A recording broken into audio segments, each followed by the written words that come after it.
But even with all the headlines around Doge and job cuts, the U.S. debt and deficit level still going up. So what exactly is the outlook for markets and credit and bonds? And does the Federal Reserve really even matter that much right now?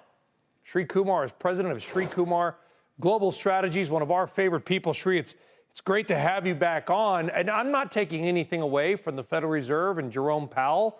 They run a balance sheet that's about 150% larger than the tax flow of the United States of America. I would say that's fairly big.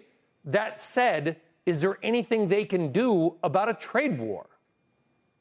The Fed can do something about the trade war. If the trade war continues, and I don't think the trade war is over by any means, Brian, we can talk about it. But if the trade war continues, the Fed has to be vigilant. And because of the expected increase in prices, the pickup in inflation rate, the trade war would make the Fed, if anything, hike interest rates, which is what I have been recommending for a while. In terms of the last 2 days' developments, see what has happened. The Chinese have made absolutely no concession in the last few days.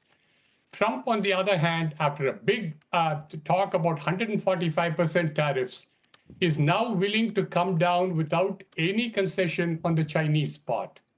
And the Chinese are watching and saying that after threatening Powell essentially to fire him, he says now that he has no interest in firing him.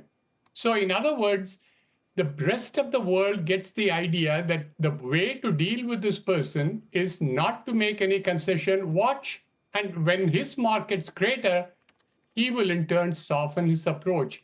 And that is a very bad negotiating strategy. Sri, are you concerned about it in a geopolitical sense? Or do you think, some would say, well, from a market pragmatic outcome, which doesn't seem to really favor the reshaping of international trade and manufacturing and so forth, they don't care. They're fine with that outcome, that we haven't lost anything. What have we lost if that's the case? Is it more of a political problem than maybe an economic one? On the U.S. side, Kelly, what we have lost is to make big threats and not carry them out. That's one that we have lost. And so on a negotiating point of view, political point of view, it has been a loser because I think the concessions are going to come with the Chinese. And as they have responded essentially that they want to be treated with respect, that they haven't made any statement indicating that they are climbing down at all. So that's the one thing about on the political side that you asked about, Kelly. Second, look at what happens to manufacturers and others here. The uncertainty that they face has not gone away. It is still there.